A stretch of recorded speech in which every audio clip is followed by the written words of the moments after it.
La seconde étape maintenant va être de créer un loader dans lequel nous allons pouvoir faire tout le mapping et toutes les transformations qui nous sont nécessaires avant l'intégration dans Adaptive Planning à proprement parler.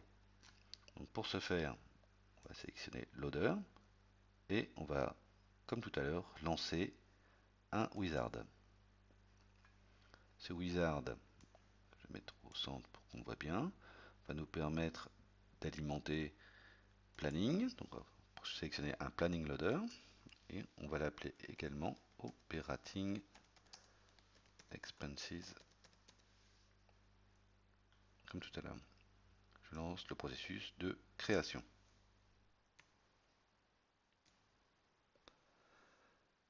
On arrive sur un nouvel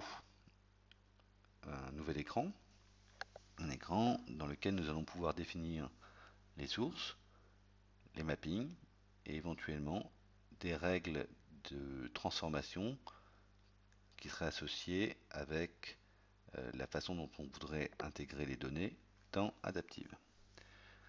Première chose, on va sélectionner la table, Operating Expenses.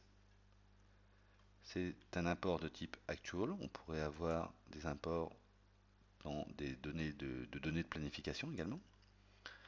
Je vais définir un paramètre de version, donc Edit Parameters. Je sélectionne la société et je vais créer, si je n'en ai pas, une version qui correspond. Dans le cas d'espèce, on en a déjà une.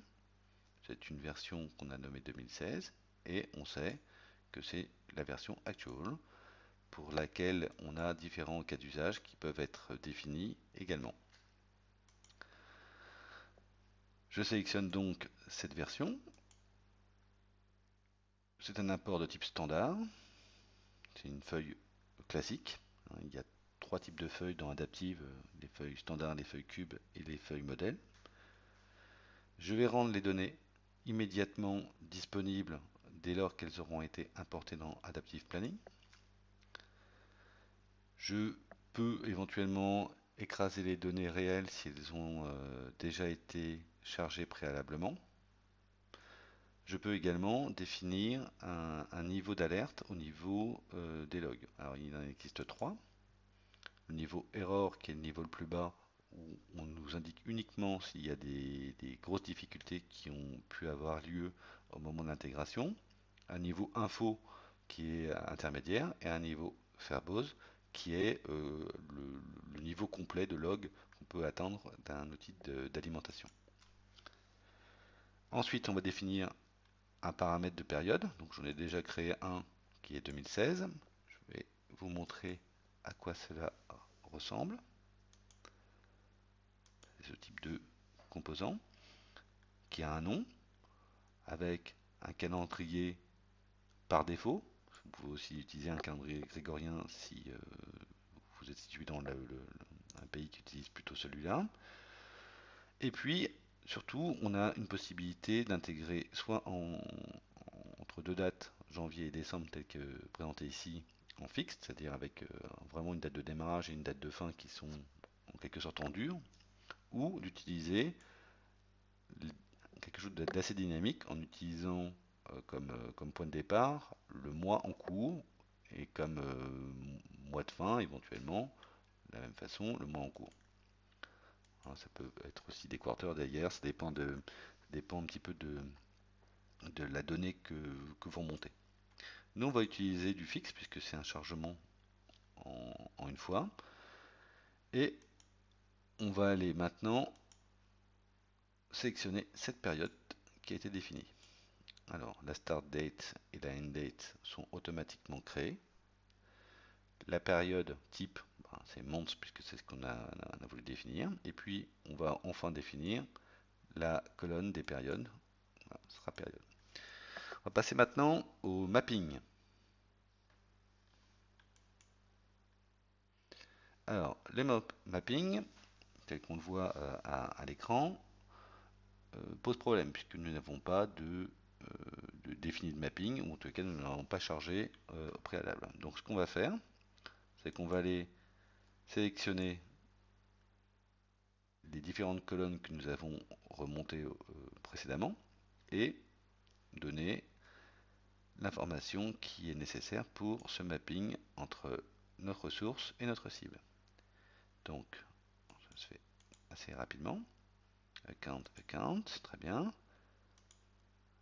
Level, parfait. Et période.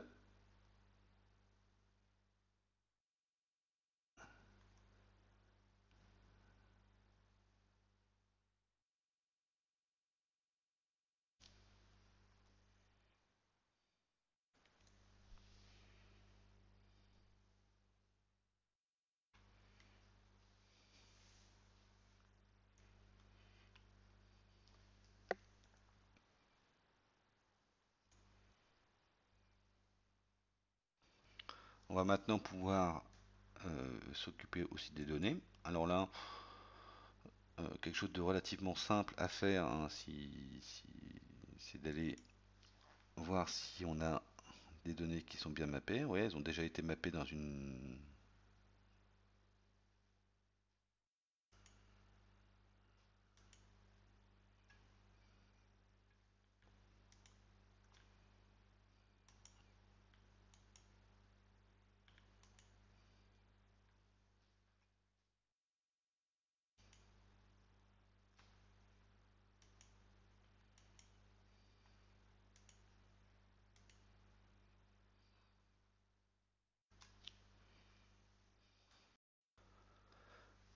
On va pouvoir s'occuper maintenant du mapping des données.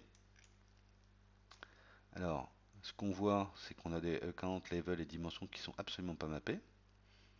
Donc, on va commencer par créer des correspondances avec les comptes. Donc, ce qu'on peut faire, hein, c'est demander un mapping automatique pour voir qu'est-ce qu'il veut nous dire. Il a reconnu que nos comptes qui sont dans la staging area avaient une correspondance dans planning, donc tout va bien. On va aller regarder maintenant sur les levels ce que cela pourrait donner. On va essayer de faire la même chose pour voir si nous sommes dans des bonnes dispositions. Ah, il a du mal. Donc, s'il a du mal, eh ben, ce qu'on va faire, c'est qu'on va aller chercher le niveau qui nous intéresse. Alors, le premier, 110.01 manufacturing. On prend aussi le suivant. Et ainsi de suite, jusqu'à ce que nous ayons réussi notre mapping intégral. Ce qui est intéressant de noter, c'est qu'une fois que vous l'avez fait une fois, vous n'avez plus à le refaire les fois suivantes. Donc c'est vraiment un travail qui est parfois ingrat. On peut charger également des tables de mapping hein, quand même pour nous aider. Mais en tout état de cause, même si ce n'était pas le cas, vous avez la possibilité de, euh, de, de gérer assez facilement le mapping, puisque ça, on voit qu'on a une aide.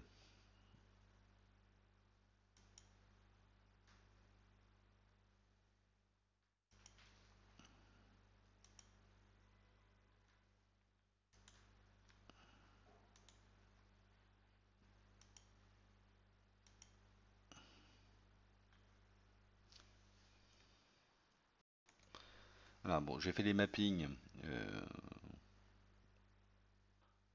Voilà, j'ai terminé mon mapping. Et une fois que j'ai terminé mon mapping, important, je sauve. Et notre loader va être prêt.